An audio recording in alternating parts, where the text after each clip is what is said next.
Yeah. What were we talking about? I was talking about. Oh yeah. So I'm moving. Mm-hmm. I'm moving to temporarily. I'm moving to the Philippines. Oh, Yeah, dude, in July. wow. So that's why I want to like keep the pod going. Yeah. Because the beginning of this year, I was at a crossroads if I wanted to continue the podcast or not. Uh-huh. You know what I mean? Because like we were talking about the amount of work that Yeah. goes into it. So, but then I realized, okay, I need something to do. Maybe have like hopefully some source of revenue if it pops off. Because we're adopting a baby from the Philippines. Oh, okay. Yeah. Okay. So and I'm still learning. Oh. There you go. So I turned the mic off. Sorry. So, it's gonna be a process. The Yeah. international adoption thing. Okay. So that's why I want to like. I realized like a month ago. I was like, okay, I have to keep the podcast going. So I picked it back up. Wow, dude, that's crazy. Yeah. Congratulations. Thank dude. you. That's exciting. Yeah. So you have to move there and stay there for X amount of time, kind of deal. So from my understanding, it used to be a requirement. Mhm. You'd have to live there for about 2 years, Mhm. but it's not the case anymore. However, we're anticipating that this will take at least 3 months, Mhm. and it could extend to 2 years because we've talked to a lot of people who've actually done it Yeah. recently. Mhm. We've heard 3 months, we've heard 2 years, 1 year. It just Yeah, depends. yeah. And with this pandemic that we're kind of like dwindling out of right now, Mhm. we don't know what that's going to do. Yeah. So, Wow. and our baby that we're adopting is not even born yet. It's due in July. Oh, okay. Yeah. Is it someone you know, or how's that? Yeah, it's actually a family member. Oh, okay. So that's why we think we have a little bit of hope because it's a little different when it's a private adoption Mm-hmm. compared to just a domestic public one. Yeah, So yeah, for sure. we just don't know. There's a lot of red tape. It's crazy. Mhm. But for sure on the American side, it's about a year just to process the paperwork. Wow. So Mm-hmm. yeah, dude, I'm going to be living in the Philippines come July for, Dang. who knows, there's hella question marks. Where in the Philippines? In northern Luzon and Pampanga. Yeah, so Pampanga. me and my wife are Kapampangan. So if you Okay. think of Manila, it's about an hour north. Okay. Pampanga, that's where like the airport is, right? Yeah, exactly. Okay. Exactly. Okay. Yeah. So- Yeah. That's the airport I fly into Mm-hmm. because my family's from Pangasinan, so Oh, okay. they stay in kind of like near Alaminos. Yeah. It's called Bani. It's like a little bit like up. Okay. So Pampanga and Pangasinan, they kind of neighbor each other. It's not too far away. Yeah, for sure. And it's funny because you say neighbor, Mhm. and then it'll be like 3 hours, but that's still kind of close. Yeah. And it's probably only like 10 miles away. Yeah. Just because of traffic, it'll take you 3 hours. But you know what? I will say though, their freeway system has definitely improved. yeah. And so, you know, because you know, I was going there for steadily for a couple for years in a row for the last like, I don't even know, like 8 years or something like that. Really? 'Cause my mom was out there, and so we would go there every year, and so I started to pay attention more because before it was like I was a kid, we were there, and it was just kind of like, okay, what is this place? You know what I'm saying? Yeah. But then when you're older, now there's like phones. You have phones, and so I'm like paying attention to the maps and all that kind of stuff. And so, even the last trip that I did, I was like, I flew into Manila by myself, which is the first time I ever did that. And I was just trying to like, you know, navigate. They have like their Lyft system. I don't know what it's called. I forgot what it's called. It's like an app. Or Dude, whatever. so you've been there recently. I went there in 2019. It was right before the Oh, wow. pandemic. Yeah, Okay. yeah. Dude, I think this is perfect. And then you're the guy I need to be talking to because I'm going to be living there. So do you go there a lot, or have you been there at all? No, I can't say like talking to you now, not Yeah. as much as you. The last time I was there, 2014, and I was only there for a month. Yeah. So I feel like that was almost feels like such a long time ago, you know? 2014, definitely. Yeah, there's a 8 lot years. there's a lot of change. But you know, it's like I said, there's like Lyft now, and so you could get around. I don't know who you're gonna be living with. I mean, you know, my family out there, they have like a driving business, so they invested in a van, Yeah. and they have a couple drivers. Yep. And so drivers were easy for us to like, you know, be able to get, and, you know, obviously you pay them, but you know, it's nothing, you know, Yeah. compared. it trips me out, like, in terms of the I don't know how you say it, but like relative to what we pay here versus there, it's like the money obviously goes a long way and it's worth it for them. You know what I'm saying? But it's a trip how I see why people want to retire there and stuff like that. I'm like, dude, like, even I was on that tip, like understanding it now. I'm just like, damn, like, I want to fucking save up and just build a house out here or something. You know what I'm saying? Like, I see why they say that kind of stuff, Yeah. So, I can't wait to go back. I can't, like, my daughter's 2 now. I'll be forgetting. Yeah, she's 2 years old. And so, obviously the pandemic, but, maybe when she's a little older, like 4 or 5, you know what I'm saying, we'll make our way out there. But I love it out there, man. Yeah. It's dope. It's like, the pace is just like, there's just, I don't know, it's like something about the stuff that we chirp about over here and the stuff that we're worried about and just like money and everything, you know what I'm saying? It just kind of slows you down, and it's just like puts a lot of things into perspective where you're just like, dude, like none of that stuff matters, or you know what I'm saying? And sometimes you're off the grid because you're not always connected, you know what I'm saying? I mean, for the most part, now obviously there's, internet and SIM cards and stuff like that. You just load your SIM cards and shit. But you're kind of just like, it's almost like going to Hawaii or something where you're just kind of like, so you're not always by your phone and there's not people bothering you. And I mean, you probably know how that goes. Because you're a manager, you know what I'm saying, of multiple businesses. So no, you bring up a good point. Even when I was there in 2014, one thing that like amazed me was the fact that you would see people at, I don't know, 5 o'clock or 4 o'clock PM, and they were just there chilling, and you could tell like they were good. They weren't in a rush to go nowhere. They were just kind of there and just chilling. And then as you see them every day, they kind of become your neighbors, and you're like, oh, this is their routine. Like it's such a different lifestyle.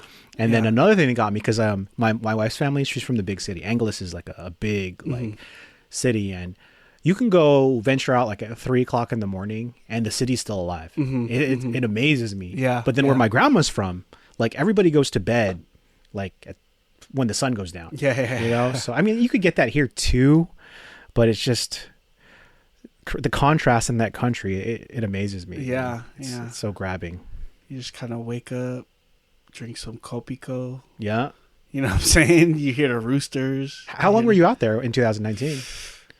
How long? Yeah, for that vacation. Maybe like 3 weeks, 2 to 3 weeks. It was very short. Okay. It was my mother's death anniversary, so we went out there, and we were just chilling. I met my sister out there with her kids, and we just go out there and just chill.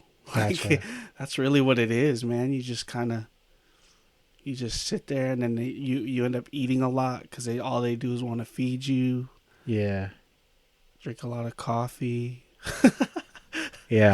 Man, sorry, I didn't know your mom passed away, bro.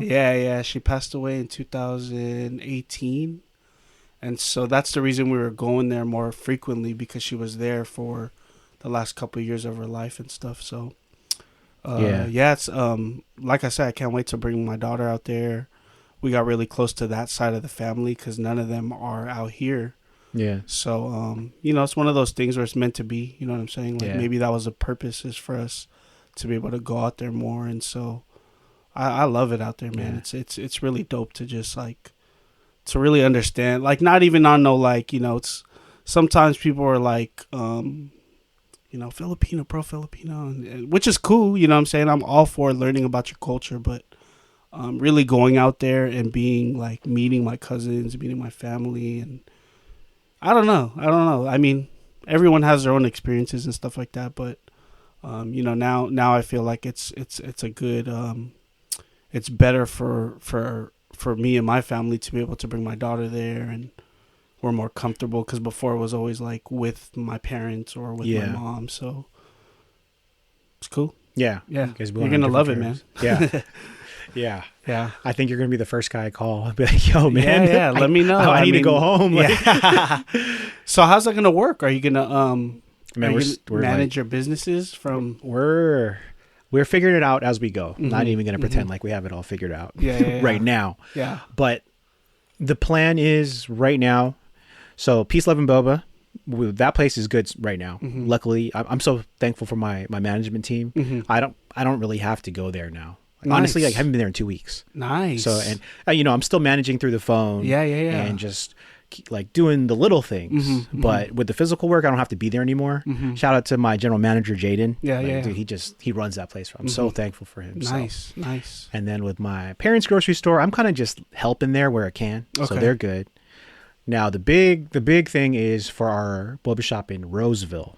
Okay, so you have a Peace, Love, and Boba in Roseville and in Vacaville. It's actually called Cultura. Okay, so it's a Yeah. different name, but Mhm. it's Very similar. yeah. I think the biggest difference is we serve more traditional Filipino like dishes at Cultura. Yeah. Okay. A little more fusion at Peace, Love, and Boba. Okay, That's like the okay. biggest difference. Yeah. But with Cultura, honestly, between you and I and, the very little small listeners I have for this podcast, we're actually thinking about selling Cultura. Okay. Yeah, because Yeah. Cultura opened up 2 weeks before the pandemic, Mhm. and it's been a ride since then. Yeah. The restaurant business kind of was hit Mm-hmm. oddly, to say Yeah. the least. Yeah. So we have two options. We get lucky and we find someone to manage our place, which would be very slim to none, like because we're leaving in July. Yeah. Or we sell it, which is another thing in itself. So that's where we're at right now with that. Wow. And then we have this game shop as well. I don't know if you heard Yeah, about I've it. It's called seen that. Yeah. My brother-in-law manages that. Okay. So thank God for him. He's actually a partner. Okay. and so- nice. We don't have to worry about that one as well. Where is that at? It's in Fairfield. Oh, That's actually okay. where we usually record. Oh, okay. Yeah. Yeah, that's what I think I saw that.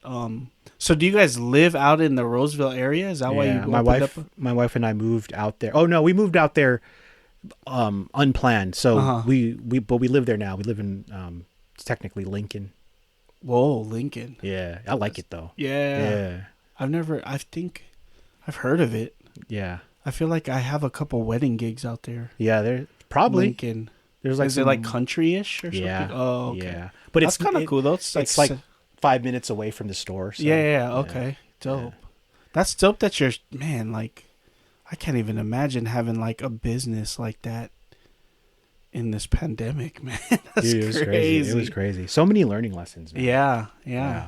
So like you said, you're managing from afar, like, or do you have like your systems to where you could like do you keep an eye on all your systems, like Yeah. from like at your apps and like your POS and stuff like Yeah. that? You're able to see exactly what's going on and Yeah. It's easier than like most people would think. 'cause yeah. We have it's actually too easy. Uh-huh. So we streamline our POS system, so Okay. our point of sale system. Yeah, so yeah. one app for all of your businesses. For And sure. If you want to pull up what I made 3 weeks ago, Yeah. just pull up from the cloud, Mm-hmm. and then Oh, and you have all your stores on the Mhm. same POS. so everything's streamlined. It's beautiful. Oh, so it's almost like you're like, oh, I'm gonna go onto another account. Let me see how this Yeah. business is doing. Oh shit, Yeah.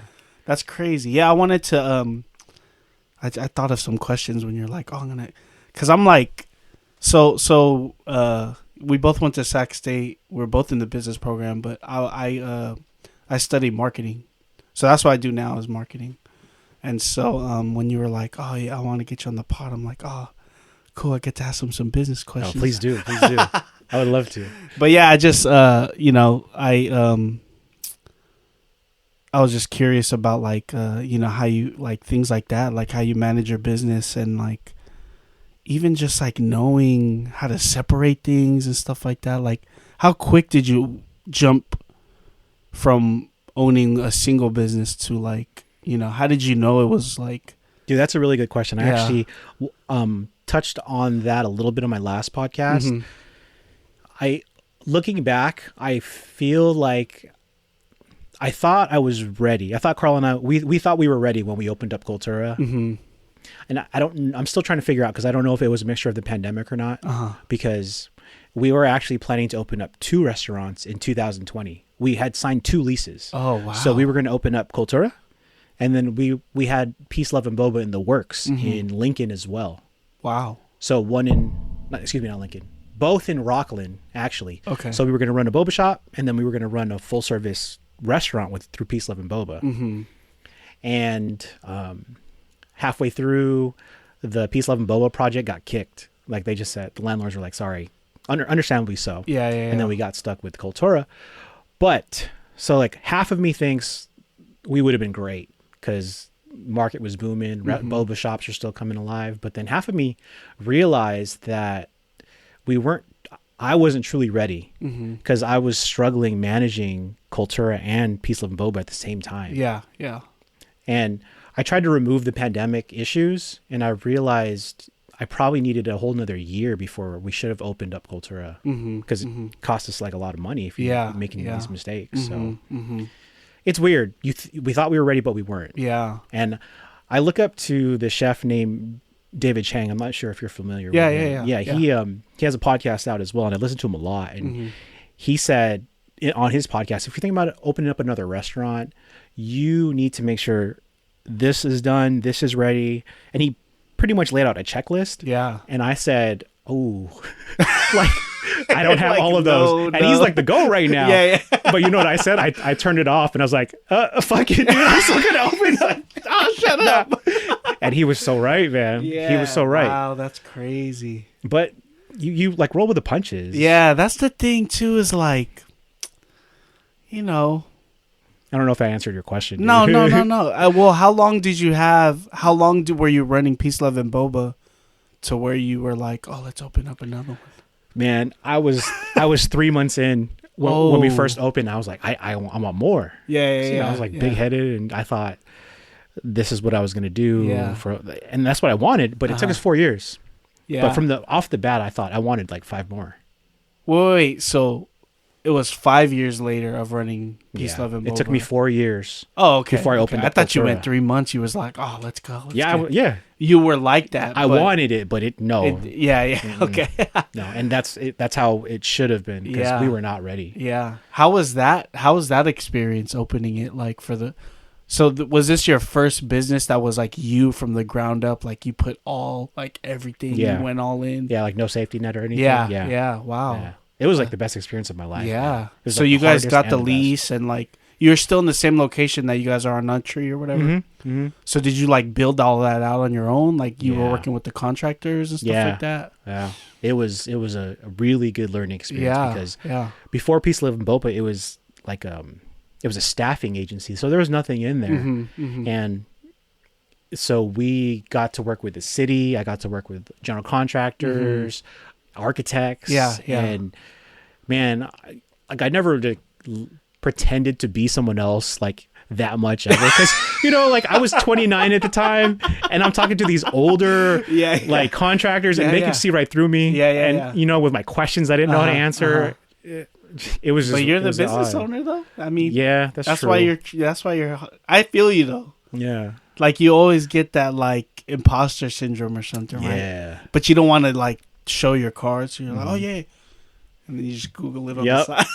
You call somebody like, who could I call to ask this question? Yeah, thank God for my dad. Yeah. So I can't say I completely did it on my own because when shit hit the fan, I would have been like, yo, like what do I do? Yeah, because every small business owner will go through that. When you want to start a project, there's going to be something that goes horribly wrong. Yeah. So for sure, it's good to have mentors, as you know. Yeah, that's crazy, man. Yeah, so it's a weird journey. Like my life's definitely not boring. Yeah. Yeah, it's like it's I would imagine it's constantly moving, you got your eyes on everything. How do you deal with marketing? What is like your... Man, I'm failing in that sense. When we opened Peace, Love, and Boba, I was hip to it. Yeah. And I figured I was on it every day. But social media has changed so much since 5 years ago. Yeah. And then also now that I have so many projects to manage, I can't do it by myself. I was talking about this in the last podcast, excuse me. If I was to open up a restaurant tomorrow, that'd be the first thing I do is hire a social media manager. A marketing person. Yeah.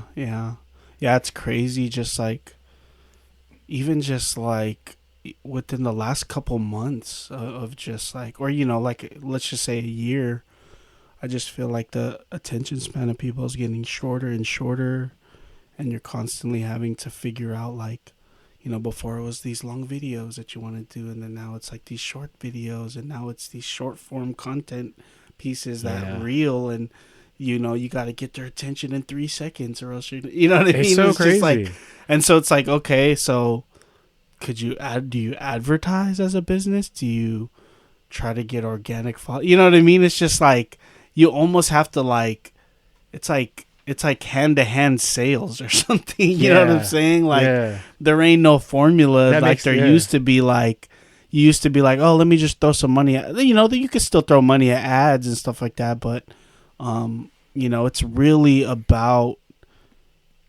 kind of just like this social media, like, you have to figure out how to get people's attention. Like, you have to. It's so challenging. Like, how do you game the algorithm, right? Yeah, that's exactly what you're thinking. And it's so as an owner of a boba shop, and I'll see other boba shops do an amazing job, and you can tell who has like a manager, like a social media manager, and then I see the owners like doing their little TikTok thing, and much respect. This is not like clowning on them, or anything, but I just don't know if I can find it in myself to do the skits that you're supposed to do to get customers in, So like I struggle with that. I want to ask you, now that I remembered we were in the same program and we took some of the same marketing classes, was there even like a mention of social media marketing at all? No, we I think we caught, I feel like we were in business school like a little too early. Yep. Perfect. So I feel like we were right at the tail end of traditional business school, and social media was a little bit too new for them to turn it into curriculum, I think. I think the advantage we had though was like, I feel like we're in this weird middle generation, right? This where there's like, it's almost like when you do the Venn diagram, we cross, like, there's no generation, I feel like, than our, the couple, maybe like a year below us and a year above us. You're 04, right? Yep. And so, or maybe even, a couple of years right there. But I feel like, we experienced the download thing in terms of file sharing. We experienced, computing power. We can experience the evolution of phones, and then social media was introduced to us with MySpace and even like, what was there before? Friendster? Xanga. Right? Yeah. And blogging. Yep. You know what I'm saying? Like, all that stuff was, and I don't know. I was a fucking nerd. I was like into like, making websites and making my MySpace all cool and shit. Yeah, and like, of course. And so, but I feel like all of that, I mean, look at that now. Like, there's podcasts, there's YouTube, there's like, you know what I mean? And so I feel like, even though it's obviously it's hard and it's challenging, but I'll tell you, you are probably way more, you have a much more of an understanding than some of these older, business owners, or like even like, people in up, because I work, so I do marketing, and so I work for different companies and stuff, and it's a mystery to them, like complete mystery to them. Like, when you mention social media, they talk about like it's a thing, that they don't even know what's going, like how we were talking about, like, what do? You just throw ad dollars. So It's like, oh yeah, let's just throw money at this guy. Like, social media, like, okay, he's our social media guy. Like, they talk about it like it's a place or like a thing. You know what I'm saying? And so I don't know if that answers your question, but it does. You know what I'm saying? Like, I feel like we're lucky to have that. It's almost a given, right? It's just like we just know. Yeah, we know both worlds. Yeah. But in terms of school, man, I think a lot of what I ended up learning and, eventually like, applying to my career was all hands-on stuff, man. Honestly, I really learned a lot from from DJing, from because I kept on DJing after high school into college. Just the kind of grassroots guerrilla marketing kind of stuff. You know what I'm saying? Like promoting myself and just knowing how that translates to a business. It's like the same thing. You know what I mean? So I like to ask. Oh, go ahead. Sorry. No, I'm just saying a lot of my foundation kind of comes from that, and I just apply it to wherever I kind of go. You know what I'm saying? So I think that's another reason I held on to DJing. It's like, I make money off of it here and there, but it's never been like a complete legitimate business where I'm like all in on it. You know what I'm saying? It's always been just like, and I don't know if that's me being lazy, or it could also be something where I'm just like, because it becomes a job, and so because it's also like a passion, obviously, and just like I enjoy music, I enjoy DJing, and so once you turn it into wanting to make money, it becomes something else. You know what I'm saying? So I'm comfortable with people. I'm comfortable with people paying me to play music. You know what I'm saying? Yeah. But in terms of really like going all the way in, I haven't 100% ever done it that way. But I think that I hold on to it because it's also a good training ground for me to continue to understand the marketplace, marketing, just like how everything moves, because whenever I get a job, I could easily like, because it's always about testing, right? You need to test it. So instead of testing it on, I do test out, like it kind of works both ways, right? So if I have a budget over here with these rich people, you know what I'm saying, that have a budget, I'm like, oh, okay, let me mess with your budget. Oh, let me try something over here. So it kind of like goes hand in hand to where I don't have to entirely give it up or entirely like, let it go. I could use it as kind of like a market and a like a almost like a testing ground, and vice versa. You know what I'm saying? So I feel like that's how I've been able to balance kind of the in between of like professional marketing and the DJ kind of music kind of stuff. So I don't know if that. No, that's really smart. Yeah, I like to.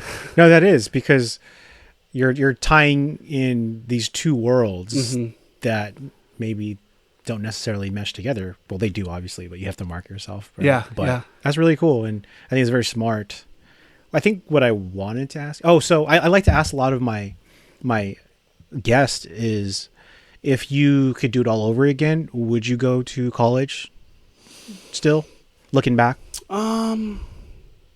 Yeah, like, what's funny is like I went to, it's funny, we were talking about before we were recording. Yeah.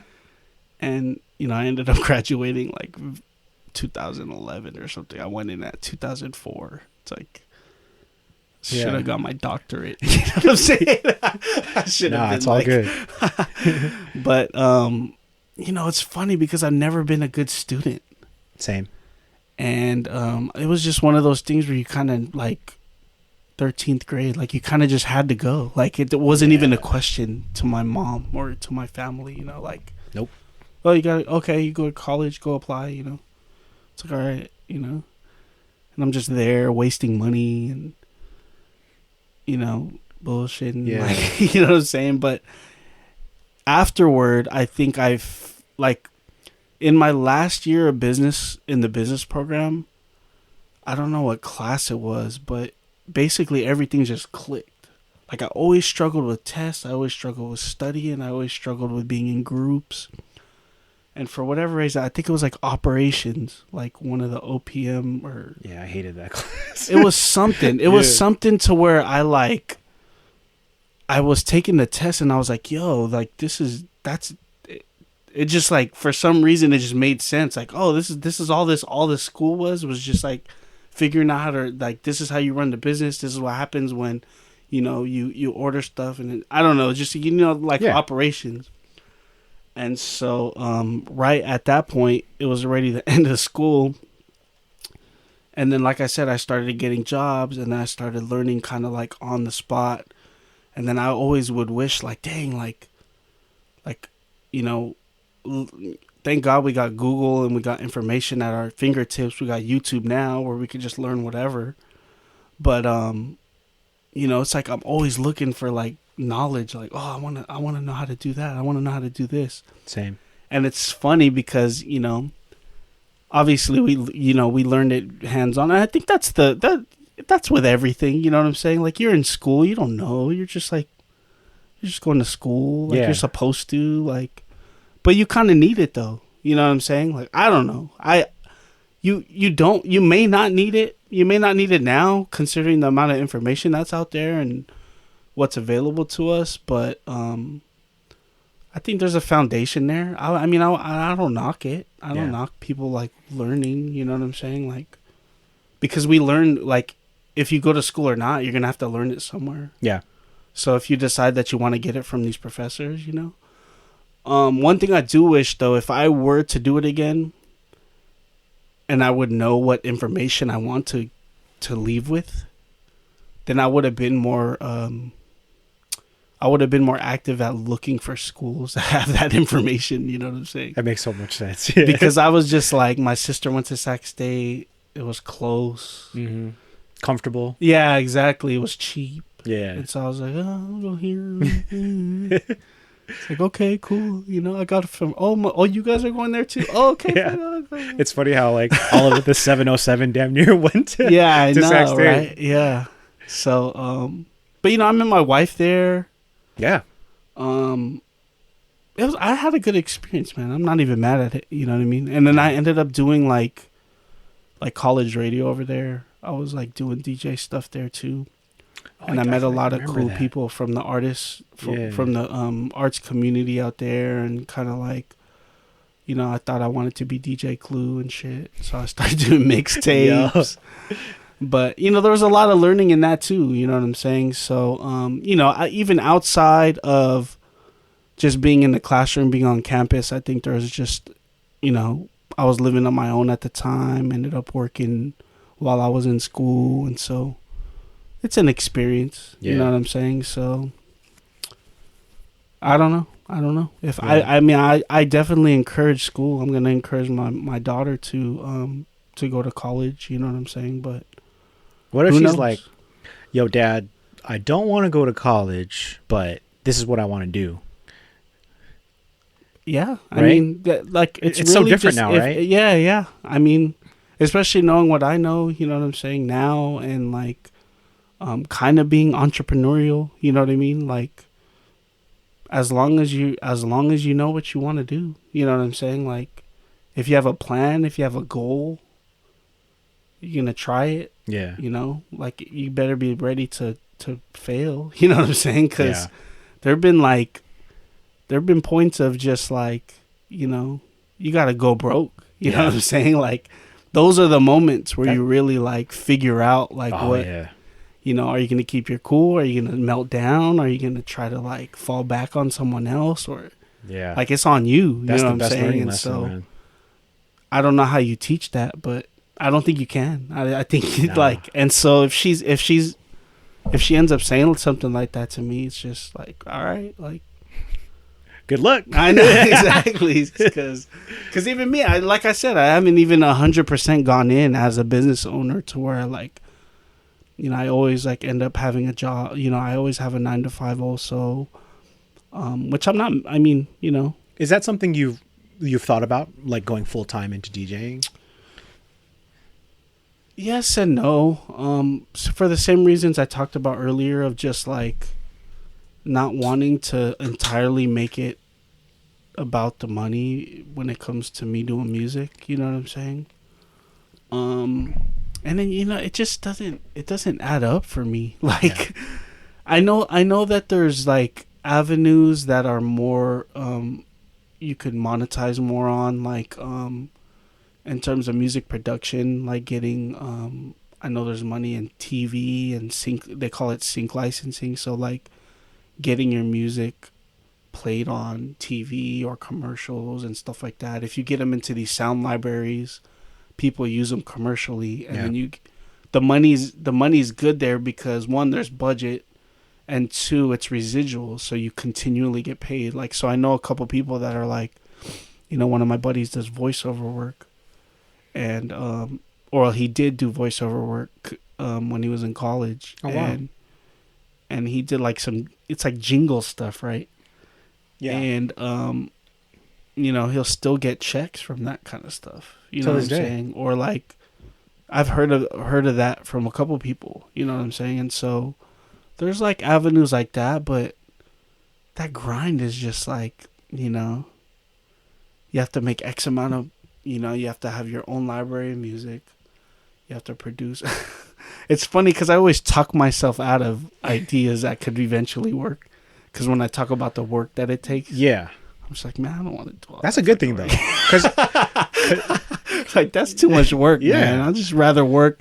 I'd rather just get my hourly rate as high as I could on somebody else's dime, and then do what the fuck I want to do when I'm off the clock or something. You know what I'm Yeah. saying? So I think about that all the time, man. Yeah. I think about all the time, like, why am I putting all this overtime, which it really isn't overtime because I'm not paying myself, you know what I mean, just to make this specific store like float. So. yeah, no, but it's a rush though, man. Like having something of your own, and so, you know, I got much respect for you, especially, you know, having multiple businesses under you.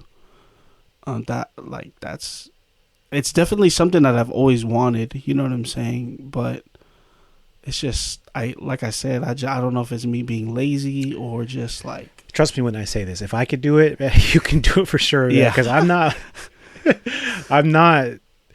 I'm just a regular dude, man. Yeah. And just for some reason, I'm crazy enough to like just jump. You know what I No, mean? that's And- dope, man. That's you know, like that's very you know, I got a lot of respect for you for that. Cause, Thanks, man.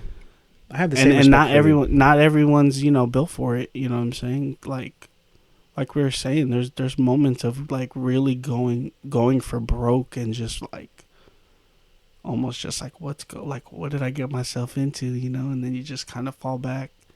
You're just like, wait. And then when you just, you know, I would imagine just like when you have people just like good reviews or just like, you know, good months, Yeah. or just like, you know, you're on your POS and you're just like, oh wow, like that really worked. Yep. I want that to work again. You know what I'm saying? Yeah. And so you just kind of like always go for that. And that's kind of what it's about, you know? And that's what this country's built for. You know what I'm saying? Like, You know? get to, you have the freedom to chase what you want to do. Exactly. And so that's another thing, you know what I'm saying? Like, obviously there's like, you know, stuff that goes wrong, you know, stuff that we're like, you know, Americans and all this kind of stuff. But we are American and we are here, and our parents came here as immigrants to make a better life for us. So what are we going to do with that opportunity? And that's kind of what, you know what I mean? Like, we're here for. I think about it all the time, man. Yeah. I think about it all the time. Like, I don't want to waste the sacrifice my parents made for us. Yeah. So this is one of the reasons why I try to work so hard and Yeah. not to just complain and bitch. You For know what I sure, mean? yeah. I'm okay with that Yeah. part. Not like sucking it up. I'm still okay. Maybe that's a little old school thought now, but just sucking it up and just pushing through, you know? Yeah. Yeah. I'm okay with that still. Yeah, for So, sure, for sure. I don't And you know, like, I mean, even like, it's funny because when you own a business, or when you're able to get money on your own, like, I feel like that's what it is. Like, you're really just getting money on your own. Like, you're finding someone to hand you money. You Yeah. know what I'm saying? And so, what was I gonna say? It's like, I was just gonna say, like, you could find money, bro. Like, you could find a way. Yeah. Like, I don't know. I don't even know if that's just like... No, there's people who sell their farts in jars right now. Yeah. I don't know if you heard about that. So No. if you want to make money, you could find, Yeah. like there's this girl out there selling jars of farts and making a killing.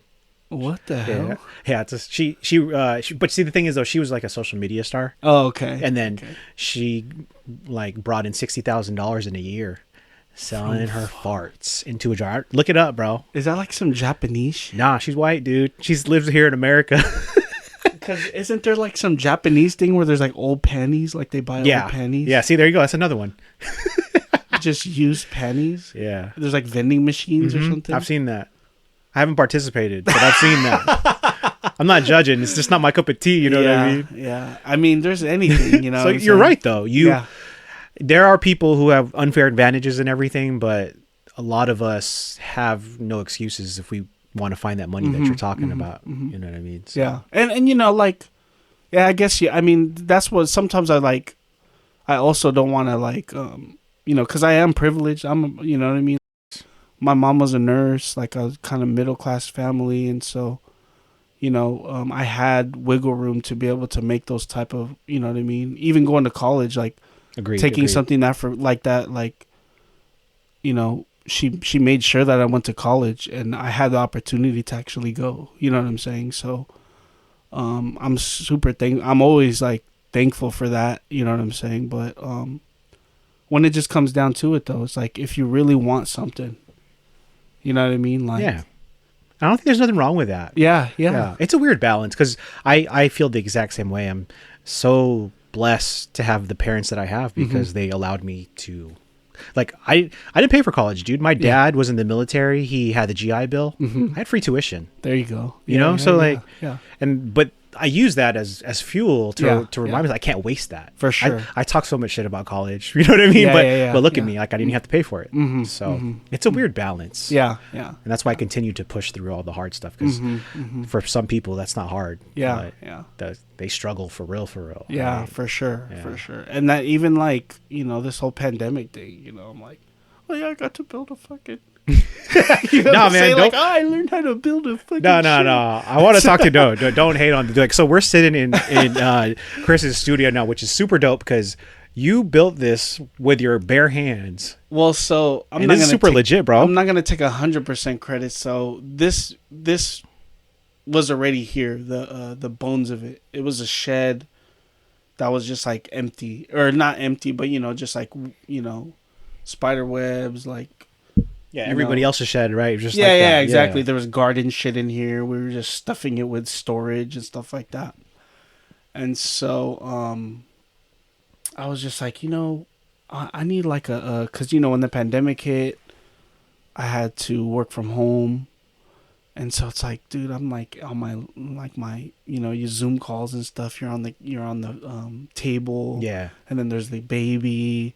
And, you know, Michelle got work too. And so she's also doing Zoom stuff. So it's like, am I sitting on the couch? Am I sitting, you know what I mean? I basically was one of those things where I'm like, man, I need a dedicated space to like, and all this, you know, you see all the equipment in here. I'm just like, all this stuff was just in the garage.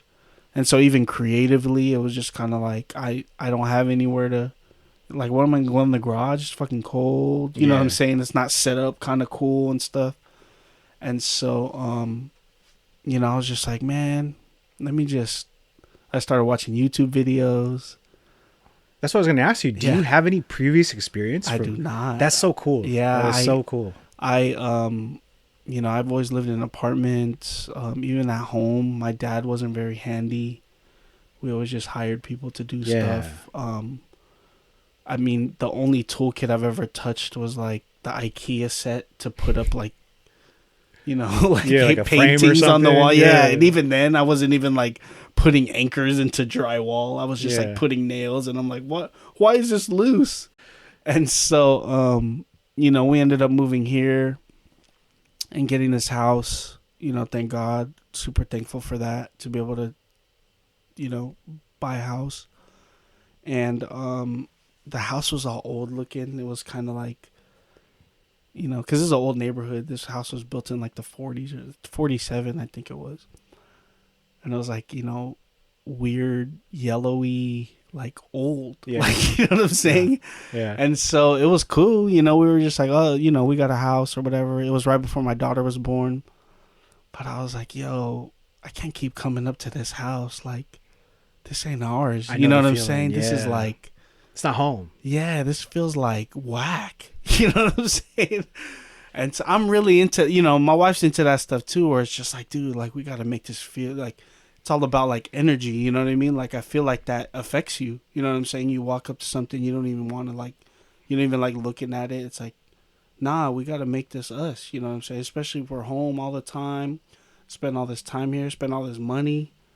You know what I'm saying? Like, we literally put everything into this. You know what I'm saying? So it's like, let's make it ours. You know what I mean? So I was just like, let's start with painting. We could paint the house. Maybe that will help. So I started getting quotes, and I'm just like, damn. You know what I'm saying? Like, it costs that much? Yeah. And so then I was just like, man, I started looking at videos. I was like, man, I could paint this. I could do this shit. And then I was just like, I don't know if I want to paint it by hand, though. So then I just started watching videos on, like sprayers. And I looked at the cost of sprayers. I basically started doing the business thing where you're just like, okay, what are the costs of the material? I basically started breaking down what people was charging me, figuring out what that was, and then being like, well, what are they actually doing? And so I started reverse engineering everything about the house. You know what I'm saying? Because it's like, now I got to know this stuff. Like, even when I do hire people, I need to know why I'm hiring them and whether or not, you know what I'm saying, it's worth it for me to try to do it myself, or if this guy's ripping me off, or if I really need to do what he's saying. One thing I always get ripped on car shit because I don't know nothing about cars. Yeah, so me too. It's kind of the same thing, right? Mechanics, you know what I mean? They'll just be like, oh, this is wrong. It's like, whatever, dude. Yeah, because there's people out there that will take advantage if you let them. Exactly. So in this case, like I said, we threw everything into this. So I'm like, man, we don't even have a budget for that. And you know what I'm saying? Got a new baby. Anyway, so that's the first thing I did was just I started with that project. And so I painted the house, and I was like, oh, that was cool. You know, it was like super rewarding. It's like I saved a lot of money. So in my head, I'm in the green. Yeah. Because I saved X amount of money, right? So I'm like, oh, cool. Now I got the. So if I'm in the green, that means I could go try to do this. And so I basically started dipping into my own like imaginary fund in my head. Because it was like I saved this much money. I feel that. So yeah, I am up this much money, even though I'm not. There's no money there. Like dude, you're still losing money. You're still spending it. You know. Yeah. But anyway, I do the same. And so I'm like, I started buying tools. I started getting into woodworking and all this kind of stuff. So this was like, I think this was like, I started doing building planners and stuff like that for the front. And it was dope watching your videos, man. Right, like, I love that you documented it because it inspired me to do like, yo, man, like I could do this too, you know? Yeah, so, for sure. And so, I don't know. That was another thing. It was one of those things where I'm like, okay, let me document this stuff. People like it. Let me see how it reacts on social media. It was like one of those things where it's like another little training thing where it's like, okay, whatever, I'm doing this. It's kind of cool. People like this kind of stuff. Let me see what people, how that react, how people react to that type of content. So, but anyway, so yeah, I started doing that, and then ends up over here where I'm just like, I want to turn this into like a functioning space. And so then I started learning about drywall and electricity and electrical and wiring, and I'm just like, oh. So you did the electrical for this place? I did. Dang, I got lucky because there was actually a line that was already kind of fished to here, but it just wasn't live. Okay. It was already like they basically trenched a thing to my power box, and it was, like I said, it wasn't live. And so then I was just like, man. So I started messing with the power breaker and stuff, and I was all super scared, and I was like, man, let me just try it. Fuck it. So I just tried. Like, actually, my boss is really cool. I ended up getting cool with my boss, old white guy. Mm-hmm. Because like I said, my dad wasn't handy at all. No one in my life was handy. And so then it was cool because I was able to get advice from him. And he's just like, you don't got to worry. Like, just make sure you wear gloves and, like, you won't get electrocuted. Yeah. I've done this 1,000 times. I'm like, yeah, man. Thanks, man. I'm going to do it. I could do it. But, it's like, as long as there's no power going to it and it's not live, you're straight. You know what I'm saying? And it's just like audio, like I've been dealing with audio wires. I mean, it's not like audio, but you can't die. But I'm just saying the concept of it, you know what I mean? Yeah. The signal path, it's like, I don't know. It's kind of similar in my head. I just made sense of it. But anyway, so yeah, just kind of learning from the ground up and just trying stuff. I definitely, there's a lot of things that I that I know now after doing the project, where I'm just like, it's kind of janky, or, I kind of messed up. I wasted a lot of money on different things, you know what I'm saying? But Yeah. in the end, it's definitely been a good learning experience to where now I'm like, okay, cool. Like, we could do whatever to the house. So it's kind of cool. Like, my wife's really into like, interior design and like designing stuff for the house, and she has a lot of ideas. So that's kind of where we're at now, is just trying to make the inside kind of, after learning how to do this, it's like, oh, I like this project, can we do this? It's like, yeah, sure, let's try it, what I'm saying? So it's been a cool little collaborative thing there. And so it's like some like Joanna Gaines and like HGTV. Oh, okay, yeah, yeah. But anyways, yeah. No, dude, amazing job. And thank you. like speaking from someone who pays a lot of money to people like who fix my restaurants. Yeah. It's amazing, because I'm not brave enough to dive into electrical or because I usually mess it up because I'm not handsy at all. So man, good, more power to you. I remember like years back watching this Food Network show. This guy, he was like a fixer for restaurants. I forgot what show it was, but he was interviewing this dude. He was like a restaurant mogul in New York, and his biggest advice to people who want to start their own restaurant is to learn HVAC. And that caught me off guard. Yeah. That was his only advice. And he had documented the amount of money that he saved over the past like 20 years by him learning HVAC. Wow. And it's so true. So we have a prep table, right? Uh-huh. And it's where we do all of our food. It's our cold station. Yeah. And it turned off one day. And I was like freaking out, because that's like the heart of our store. Yeah. So I called the HVAC guy. He came in. He actually had his like little son with him. He was there for a total of 15 minutes. And all he did was he went behind it, and then he took his little paintbrush and he just dusted the condenser, because the dust had stopped the airflow. Yeah. There for 10 minutes. And he's like, he looked at me like with like sad puppy eyes, like, I'm sorry to have to do this to you, man. I have to charge you $100, but I'm going to give you some advice. Don't let dust cake this place. Yeah.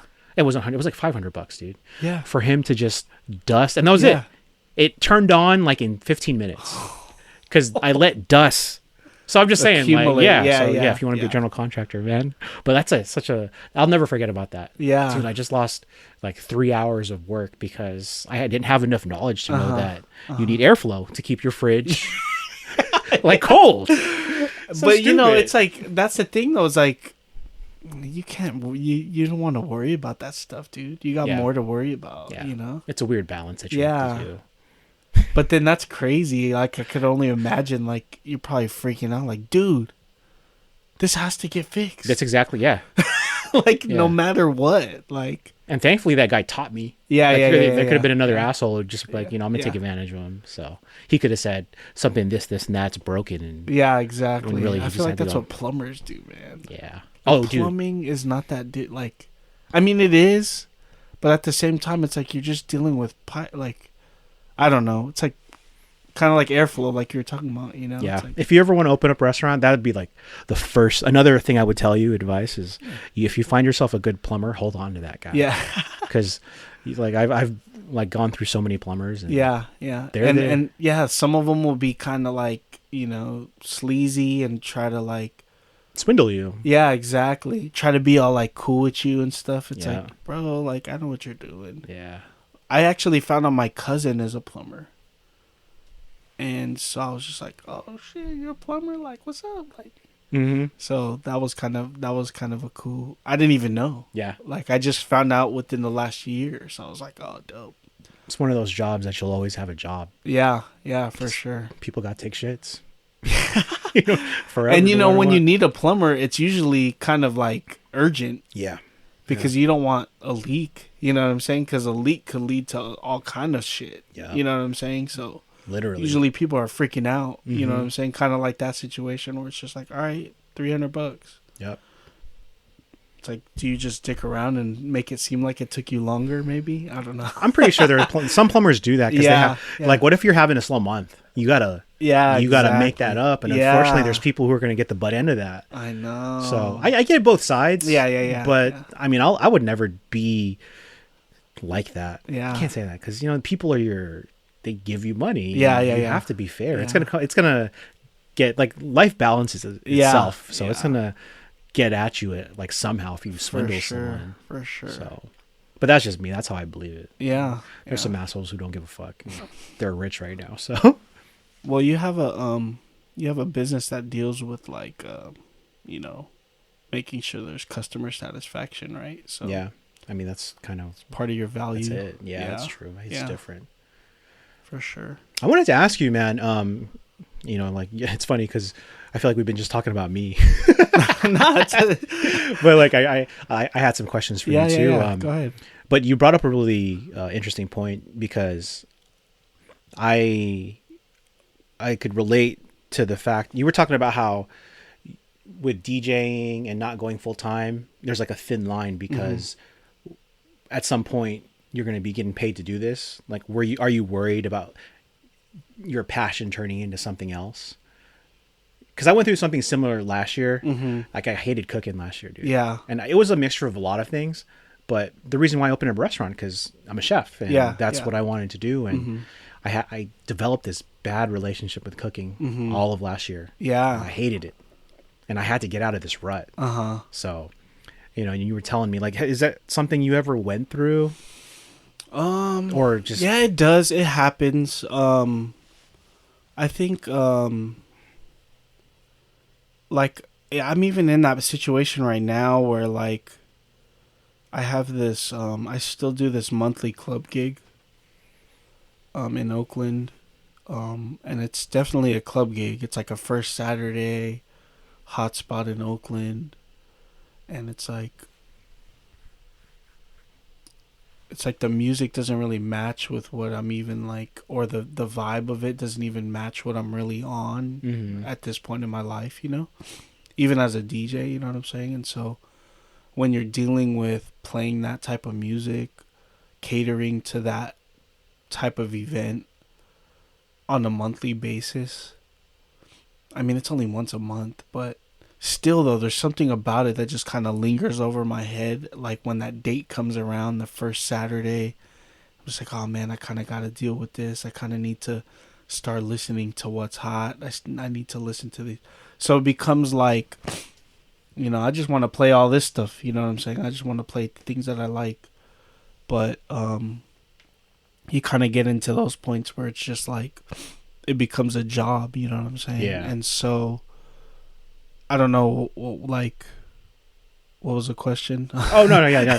Just because obviously DJing is your passion. Yeah, right? You've been doing it since forever. Yeah. Has there ever been a point where you've fallen out of love with DJing? That's pretty much what I was asking. Yeah. Yeah, kind of like, you know, what ends up happening is I end up falling back. Luckily because, you know, when it comes to DJing also, there's different style. Oh, excuse me. I just spit. Yeah, that's good. There's different styles. So, like, there's club gigs, there's wedding gigs, there's, you know, I still do, like, some of that hip-hop b-boy stuff. Yeah. I produce also. So what I find myself doing is when I, like you said, when you fall out of love with one portion of it, it's like, one thing I really try to do as much as I can in my life, period, is just try to make sure that things that I'm doing align with kind of where I want to be, like, personally grounded in, right? So, like, the club stuff is like, that's not, you know, like, I don't need to prove myself in that kind of arena, I guess you could say. It's like, I don't even care. I don't even care. I don't even care who knows me there, or if my name gets lost in those circles, because it doesn't matter to me, right? It's like, what's important to me is like, I just want to do music. And so then I guess, but you know, sometimes I'll get into that where I'm like, oh, like I'll hear another DJ and I'll get inspired and I'll be like, oh man, like, oh, that looks kind of fun. I want to do that. You know what I'm saying? And so then I get back into that. So I feel like when it comes to, cause it's not even just DJing, it's just being, in music. Right. And so I'll just find different outlets to kind of like, fall back into. So, I don't know if that answers your No, question. yeah, it's funny that because that's actually what I did. That's what helped me get out of the rut because I was just cooking every day the same thing at the restaurant. Yeah. And I never cooked at home anymore. And it's really hard to do that because you're just cooking all day. And then you're home. But that's how I got on my rut. I started cooking home again, and I made it a point to cook for my wife every day. And it was weird. More cooking got me out of my rut from cooking too much. Yeah. And it doesn't make any sense. It's kind of productive, but I got to be creative again. Because I guess that's like something a chef will go through. You just, because you have to make the same thing. You have a set menu. Yeah. So starting this year, I try to cook something different every day for my wife, and it made me realize, okay, I still love cooking. So just like with you kind of dip into different like subcategories of DJing. Yeah. For lack of a better word. Yeah, for sure. And just kind of like it's, I don't know. Yeah, that's kind of like, you just gotta find, like you were saying, like the reason you fell in love with it in the first place. Yeah. No, but that, there's so much truth to that. Yeah. It's like it's like we're talking about an ex-girlfriend. Yeah. You know what I mean? It's like a movie scene or something. Dude. But that's really what it is, like I feel like I forgot where I heard it, but it's almost like even just like DJing and everything, and just like even just wanting to be a chef, right? It's like it starts as like almost like naive, childish, right? Like oh yeah, I want to do that, you know what I mean? And so it's like I always try to find new ways to be kind of a kid again, or like capture that, find interest in something. I think that's kind of why, like, getting into stuff like this, you know what I mean? It's like learning new things. It's like I always want to find new information, find new ways to approach different things, because I might be able to apply it somewhere else or bring it back to DJing. So sometimes, like, I guess that answers your question also. Is like sometimes I will just fall back and just do something else, because when you're trying to be creative, I feel like you got to pull from somewhere personally, and like if you don't experience things, if you don't learn new things, then your approach is just going to be the same every time. You know what I mean? It doesn't have to come from cooking. It doesn't have to come from music. It could come from anything. To where when you take the time to fall back from it, when you come back to it, you might have a new perspective, and it might help you. You know what I'm saying? So maybe that answers it better. No, it does. And one of the why I love podcasting so much is I get to talk to people like you, and I get to pick their brain because, and we're talking about respect. One thing I respect about you, man, is you've been learning your craft since how old?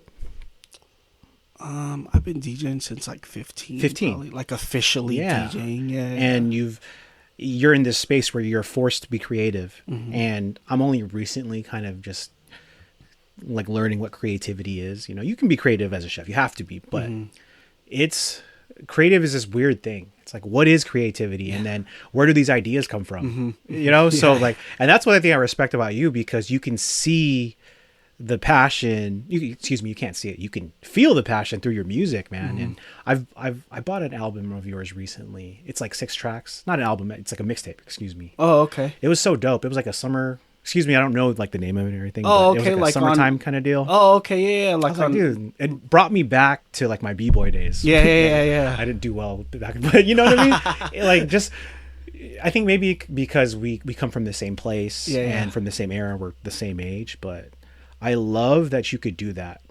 You could transport me to 15 years ago. Yeah. And that's when I was like, oh, I gotta get this dude in the pod. I was like sitting in my sauna, listening to your album. Oh, right on, man. I was like, this is dope, dude. This is dope. Yeah. That's one of those things where, like, I'm not producing to, like, get millions of plays on Spotify or even get placement on, like we were talking about before. It's like you could monetize your music and try to get on, commercial and like get like placements and like TV and all that stuff, but it's like that's like what we you're were doing talking it for about. at that Yeah, point, exactly. right? Like, am I really? Does that even like serve the purpose that I want it to. You know what I mean? It's more therapeutic for me, and to and that kind of that.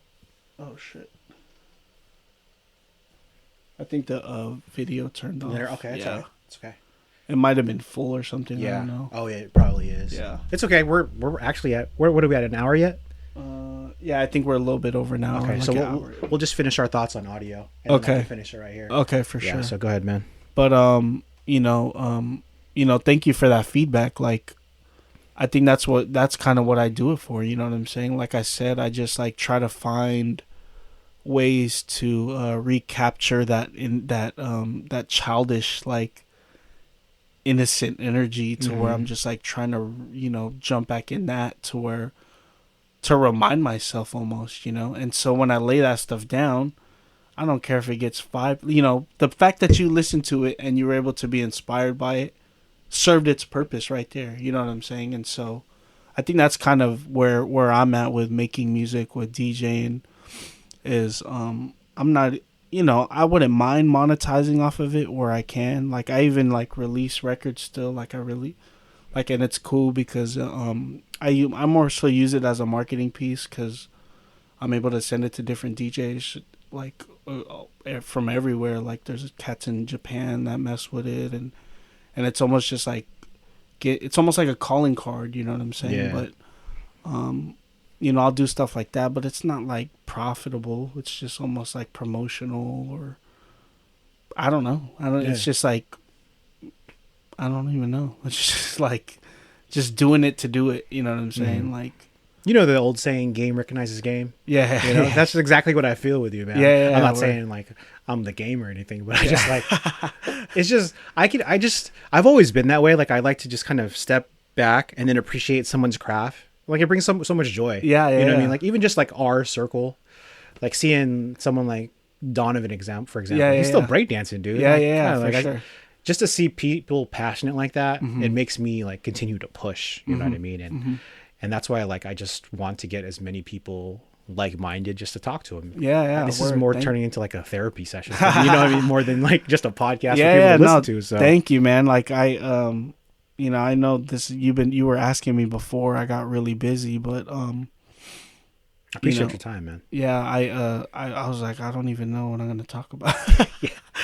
But I don't know if you listen to podcasts, dude. My favorite kind of podcasts are like the lifestyle ones. Yeah, it just kind of just dives into for sure. No, I'm all for it. Like, I really like. I'm all about podcasts. Like, I listen to business podcasts, comedy stuff, nerdy hip hop stuff, like everything. You know what I'm saying? Like, anytime I'm just like working on anything where I don't have to like obviously type or like concentrate on, like, I'll just try to keep some kind of information in my ear. Like, I feel like that's what it is. It's free game. Yep. Because when you're interviewing these people that you can't have conversations with, it's like, oh shit, he got to talk to that dude. Yeah. Like, what is he gonna say? You know what I'm Exactly. saying? And so, I'm really excited about where media is right now, and just like, from a marketing perspective, I feel like there's just a lot of exciting things happening, and information is just, like we were talking about, is like readily available for us, and to be able to have access to all this information is just like I said, I just love learning. And so I think that from a marketing perspective, I've there's been a lot of like interesting challenges, but I think it's I don't know, it's just interesting to me. No, I remember what I want to ask you. I have one last question before we end this podcast, dude. I saw that you recently got 10,000 on TikTok. And coming from someone who has been dabbling on getting a TikTok for marketing purposes. Maybe you can explain just quickly, like, how were you able to do so organically? Yeah, dude. How did you get? Was it 10,000? Yeah, dude. Please tell me more. And should I get a TikTok? Let me pull it up right now. Yeah, please do. I'm at 19.3 now, so I'm about to hit 20. Okay, I'm starting a TikTok. But teach me. What's interesting is, so this just happened like a month ago. you know, because you naturally go into the new year and you're just like, what's going on? You know, Mhm. like, what am I going to do this year differently? Or, you know, and I'm always like, because, you know, I'm in marketing for a company. So I work for a company that manufactures, like, cleaning products. Old industry, but it's like I said, I try to find different ways to learn so that I could apply it to them, because they're trying to figure out the same thing as us. As much as we want to think businesses are up here, like it's all the same. Yeah, you know what I'm saying? They're just a business owner that has more accounts and they sell more. Yeah. But they're just like me and you. Yeah. You know what I'm saying? And so, yeah, I just try to I was like we were talking about before, is like how, you know, people's attention spans, like we put all this effort into like Instagram, but what is Instagram even really doing? Like, even as a DJ, I was just like, I would post stuff and I'm getting the same amount of likes from the same amount of people, or from the same faces, and then you look at how the algorithm works, and it's like, if even your own followers, you're not going to show up on their timelines if they don't interact with your stuff. Mm-hmm. And so it's just kind of like, so what? It's just like what do I got to do to get on other people's radars and stuff like that, you know? Yeah. And so, like I said, the beginning of the, you know, towards the end of the year, I'm just like, well, what's the move? You know what I'm saying? Like, what do I need to do? Because I also need to keep my job. You know what I'm saying? So I'm just like, so I have to find something new. Yeah. I'm just like, what is the move? You know what I'm saying? And so, actually, I'm really good friends with Philip PJ, and he's a content creator. Yeah. He's a food content creator. And, you know, we're really close. Like, I always pick his brain. Same thing that we're doing right now. Is just like, I'm really into, like, because from a marketing perspective, I'm trying to do what you did on your own. That's you're not amazing. even, you're That's a amazing. videographer. You did wedding videos Mhm. last year. And you're not even in marketing. You didn't even know, you know what I'm saying? Like, Yeah. I went to school for 12 years. This fool did it in like 2 This years. motherfucker is killing it, No right? school, right? Yeah. And I'm just like, yo, I am fucking up. Like, not. I'm just saying though. You know what No, I I know mean? what Like, you when mean. you I put know it what into you mean. perspective, Yeah. I'm just like, yo, I need to figure out what he did. You know. And so he was over here a couple months ago, and I was just picking his brain, and he was just like, he was just like, yeah, I'm just making this content, and he was telling me the different strategies. And he was just like, you know, you got to post 2 to 3 times a day. You got to find your niche. You got to find what you're passionate about. And you just got to consistently do that for, I think he said like 3 to 6 months. I forgot what he said. But he was like 3 months. Yeah. That was like his little circle of like content creators that he got cool with. And they were all at the same kind of level. That's kind of what their strategy was, right? So I was like, I'm not gonna create content. Like, that's why I started getting into wood stuff. I'm like, okay, maybe people will like maybe I'll make like a channel where I'm a first time homeowner and I'm learning this stuff, and I'll document it, right? Yeah. And I started making stuff, and I made a couple of those videos which you know, people liked, and they were getting good responses. But it's a lot of work. Like, you're literally like setting up the camera, and then you have to fucking do it, and then it's like, I'm still learning on my own, or you know what I mean, in the first place. Yeah. And so even if I'm documenting me making something, it's like, I'm not even 100% sure that I'm doing it right. You know what I'm saying? Excuse me. And so, sorry, there's a long kind of go ahead. explanation, but I'm very curious. And so, you know, that stuff just kept on like, what is he doing? You know what? And I'm just like, 2 to 3 times a day. What the fuck am I gonna post 2 3 It's times work. a day? You know what I'm It's saying? work, man. And so I was just like, you know what? Let me just jump into TikTok first of all, because I don't even know. I've never been on the platform until like the beginning of the year.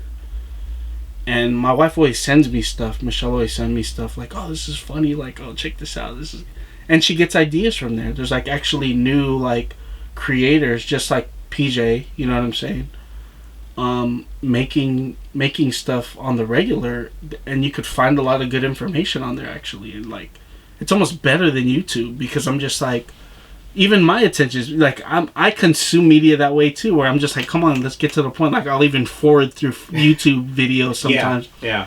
And so it's like, okay, so I was like, this is where it's at, right? This is where we're at as a society, as as consumers of content, active consumers of content. This is the format now. Is like these 15-second, if not 7-second videos or 30-second. You know what I mean? Like just bang, definitely bang, within bang. a minute. You have to be able to get information across. And so I started just seeing what people are doing. I finding content that spoke to me, and I started actually finding people that were talking about growth on the platform. Like almost like marketing coaching and stuff like that. They're saying a lot of the same stuff that PJ was saying, like find your niche, post 2 to 3 times a day consistently, and just make sure that you're passionate about it. Don't overthink the content. Don't overthink the production value.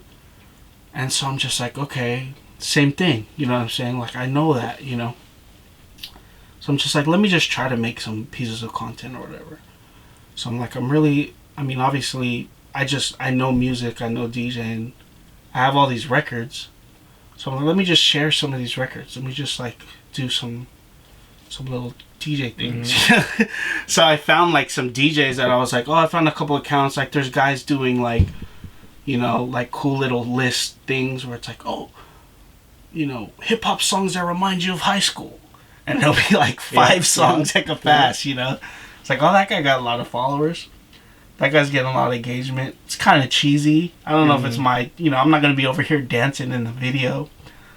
So I'm like, No, you're good. You're good. Don't worry about me. And so maybe I'll do.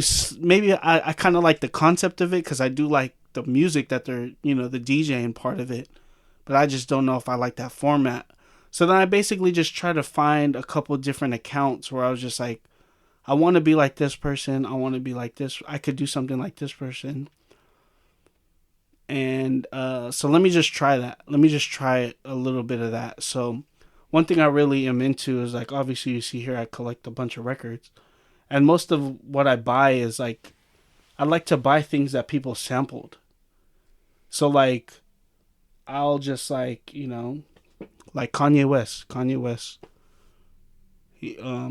I got a bunch of Kanye West samples, or Madlib samples, or you know what I mean, whatever. But I also have like the B-boy break stuff, and I also have like stuff that I produce with, and like I find drums, and I basically have all this music and all these different types of little pockets. So let me just share some of that, right? So then I started with the whole sample thing. One of the things I've seen like blow up is like who sampled this song, and they'll play a song, and there's a lot of the given ones. It's like, did you know this song was sampled? They'll play this original and then they'll play the beat, and you're just like, oh shit. So then I was like, that's kind of cool. Let me try that. So I started doing that, and I'm like, okay, I'm getting a little bit of traction.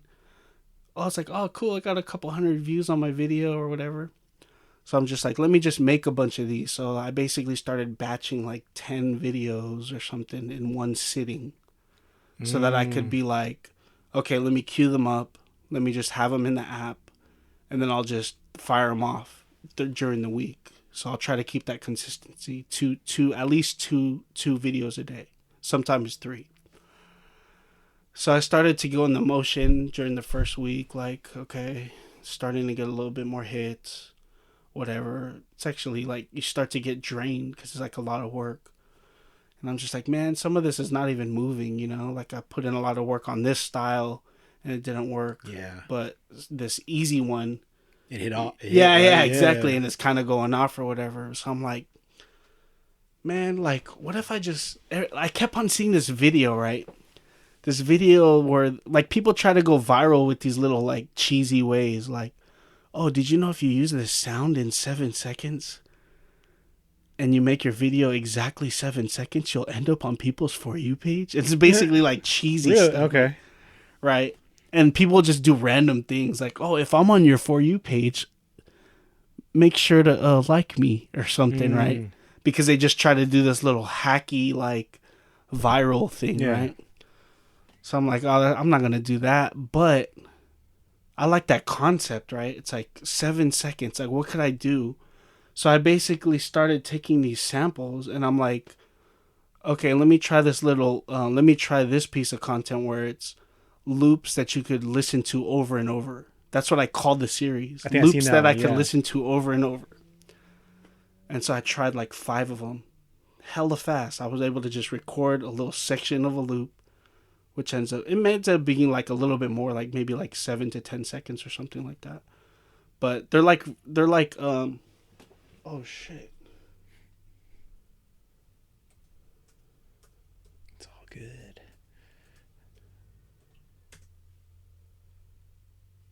Oh, still going. Cool. Anyway, so I basically found this little format where it's like, okay, I could do the 7-second loop thing that they're trying to cheat the algorithm, Mm-hmm. but I could do it with a little loop, and and I basically was like, oh, who sampled this? And I just kind of did. So I basically combined all those formats. Yeah, yeah. Combined the hack thing that people were talking about. Combine the 2 to 3 posts a day strategy that PJ was telling me, all these people are telling me, and I found this little format that I just I post these little samples, you know what I'm saying? And they just started hitting, and it worked. Wow. And like I said, it was like I did it in my 3rd week. So I was posting all this other stuff. I was like, like it was J Dilla month or whatever. And so, cause this is the month he died and he was born or whatever. So then I was like, oh, I got all these J Dilla samples. I was like filming the cover. I was like closing up on I was doing all this production. Yeah. And it was taking me hella long just to print up like 5 videos or something. And they weren't even doing that good. And these little 7-second videos were killing. So then I was just like, all right. And like I said, in my 3rd week, it just started tipping over. And I was like, oh shit, I got to 1,000 followers. I was like, oh cool, I got to 5. Yeah. You know what I'm saying? And it just like, and I was like, all right, let me reach back out to PJ when I get to 10. Because I wanted to reach out to him afterward, like, hey dude, I got to 10. Like, what's next? Yeah. What do I do? And so that's kind of where I was at. Like last week, I was just like, oh shit, I got to 10. And then even now, I just kept on posting loops. And they're just hitting. The comment section's hitting. Everyone's like commenting on it. The engagement's up. Like, and my followers are just growing. So like I said, right there, I'm like almost at 20. Dang, within dude. a couple days. Yeah. And then, I'm just like, okay, well, what do I do now? You know what I'm saying? So that's where I'm at. I'm just like, let me just keep it going. I kind of want to get to 50, see if I could get to 50. And then at that point, I want to be like, okay, how do I monetize this somehow? You know what I'm saying? Like, what I've started to do is like, I started to do a link in my bio, just like Instagram. And I created a playlist for people to subscribe to. Nice. Because obviously these people are into my music selection and my taste. But I'm just trying to figure out like what that's where I'm at now, is like what do I want to do with this audience? You know what I'm saying? Or what can I do? Like, do they just like me for these little loops? You know what I'm saying? Like, if I could get to 50 and then figure out how to monetize at least like 5% of that into like a email subscription and sell them some merch or sell them some, a mixtape, or if they want to tip me, or if I want to, you know what I mean? Mm-hmm. Like, buy you a coffee.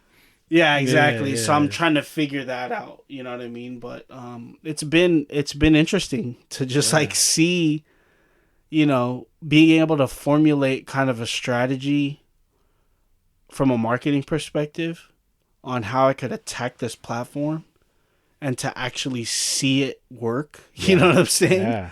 Organically, it just kind of tripped me out. Like, damn, dude. And so it's just like, it shows how powerful the platform is in terms of being able to reach people and get information out. Or and it's like it's music, so it's easy. You know what I'm saying? Like, I can't do that with every product, but at least I kind of know how the platform works, and I could leverage what I have and turn that into an audience. You know what I'm saying? Or translate that over to an audience and convert them to at least follow me. You know what I'm saying? So it's still pretty new to me, and so that's kind of where I'm at. But like I said, I'm really excited about just like being, it's almost like a quick win.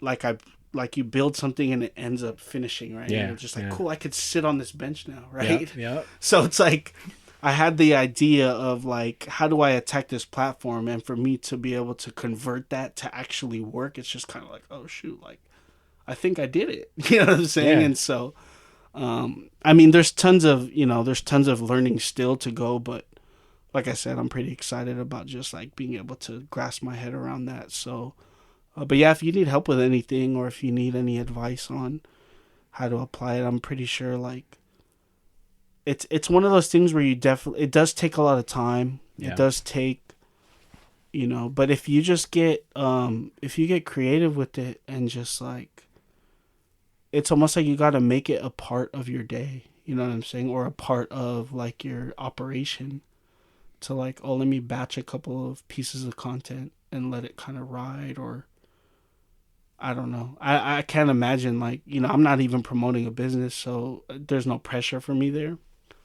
But no, that's everything I wanted to know, because once again, I'm preparing for this this lifestyle change in the Philippines, so my hands are going to be a little more free to do things like this. So yeah. That's why it's perfect that we're talking right now, because I won't be so busy working. I mean, I'm gonna have a baby, so I'm gonna talk to you about that too, but I know I'm gonna have time to, well, basically I need to find a source of income out there. And, social media is one thing I want to attack. So man, what a time to be alive. What a time to be alive. Like 10 years ago, if you'd been, yo, RJ, like, we were playing beer pong, like, let's talk about the algorithm, let's talk about TikTok. Like, what the fuck, dude? I know, exactly, dude. So, but anyways, dude, I want to thank you for coming on my pod, man. Yeah, man. Thank you for having me. I hope that was interesting. Like I said, I didn't even know what I was going to talk about with you. Dude, coming from two bad students who can't get enough information right now, I think we're an inspiration to bad students everywhere, bro. For sure. Appreciate you, brother. Yeah. Thank you, man. Thank you. Oh, yo, how much we get? That was dope.